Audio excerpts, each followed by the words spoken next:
भारतीय पौराणिक कथाओं में नारी शक्ति, प्रेम, तप और निष्ठा का अद्भुत उदाहरण है सावित्री और सत्यवान की कथा।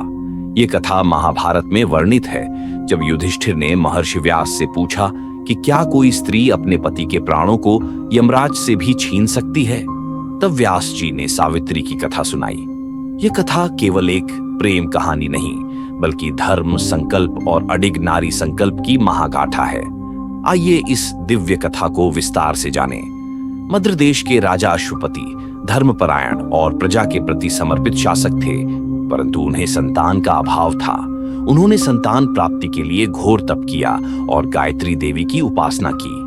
वर्षों की साधना के पश्चात देवी प्रसन्न हुई और वरदान दिया कि उनके घर एक तेजस्वी कन्या का जन्म होगा।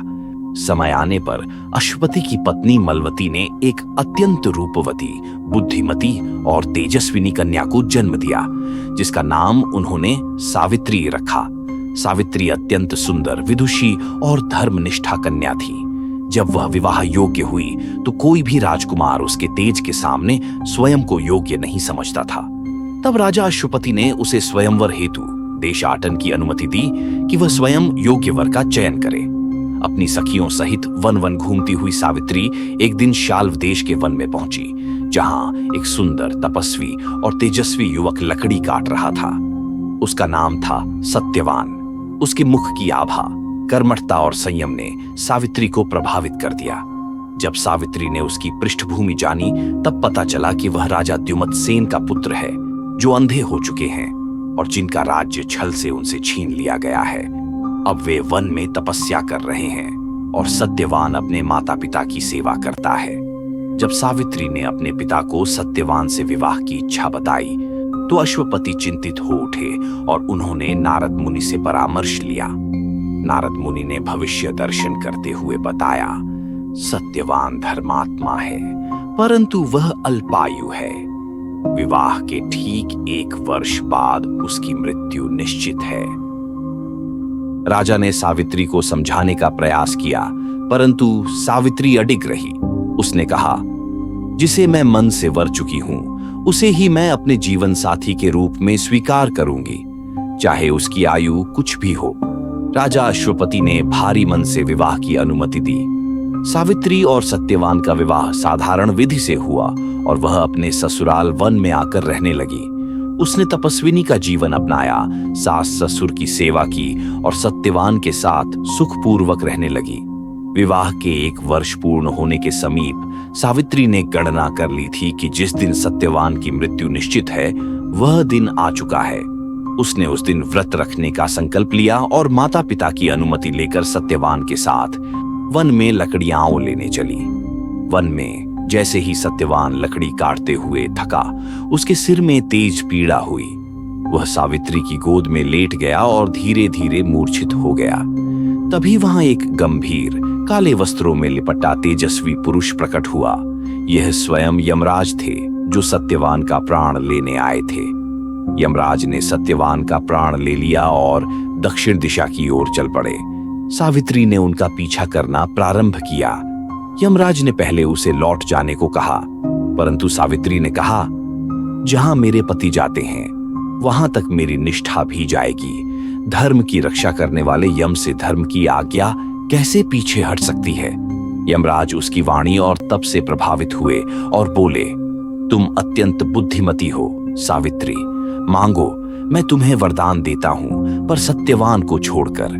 सावित्री ने पहला वरदान मांगा, मेरे ससुर का खोया हुआ राज्य और नेत्र दृष्टि उन्हें पुनः प्राप्त हो। यमराज ने स्वीकार किया। फिर उन्होंने पुनः सावित्री को लौटने को कहा, पर वह साथ चलती रही। फिर यमराज ने दूसरा वरदान मांगने को कहा। सावित्री ने कहा, मेरे पिता को 100 पुत्रों का सौभाग्य मिले। यह भी यमराज ने दे दिया। जब तीसरा वरदान मांगने का समय आया, सावित्री ने कहा, मैं स्वयं 100 पुत्रों की माता बनूं। यमराज चौंके, पर फिर उन्होंने यह वरदान भी दे दिया। तभी सावित्री मुस्कुराई और बोली, हे धर्मराज, यदि आपने मुझे यह वरदान दिया है कि मैं 100 पुत्रों की माता बनूं, तो यह तभी संभव है जब मेरा पति सत्यवान जीवित हो, इसलिए अब आप उसे मुझे लौटा दीजिए। यमराज उसकी चतुरता, निष्ठा और धर्म की परीक्षा से प्रसन्न हुए और बोले, सावित्री, तुम्हारी सत्यनिष्ठा, तप और बुद्धिमता से मैं अत्यंत प्रसन्न हूं। तुम्हें कोई रोक नहीं सकता। सत्यवान अब जीवित होगा। सत्यवान के शरीर में प्राण वापस आए। उसने आंखें खोलीं और पूछा, यह कौन सा अद्भुत स्वप्न था? मैं मृत्यु के द्वार पर था। सावित्री ने उसे कुछ नहीं बताया और मुस्कुराकर कहा, चलो अब हम घर चलें। जब वे घर पहुंचे तब देखा कि द्युमत्सेन की दृष्टि लौट आई है और उनके पुराने मंत्री तथा प्रजाजन उन्हें पुनः राज्य का निमंत्रण देने आए हैं। सब कुछ पूर्ववत हो गया। राजा अश्वपति को 100 पुत्र प्राप्त हुए।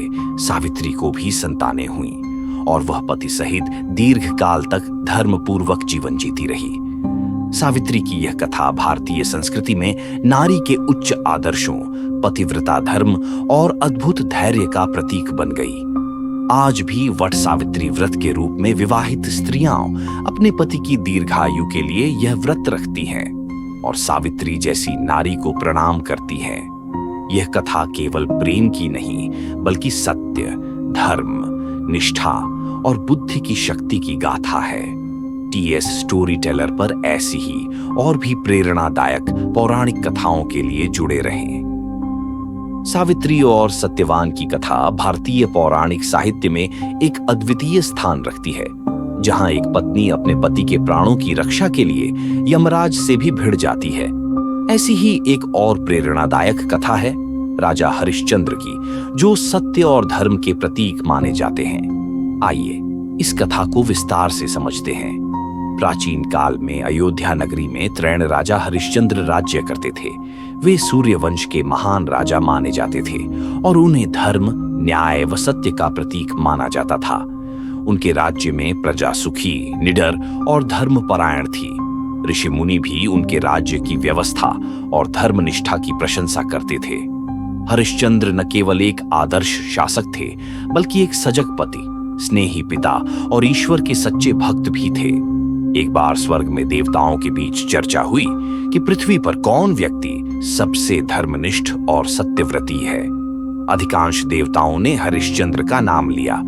यह सुनकर विश्वामित्र को लगा कि एक क्षत्रिय राजा को सबसे बड़ा सत्यवादी कहे जाने से ब्राह्मण धर्म की प्रतिष्ठा को ठेस पहुंच सकती है।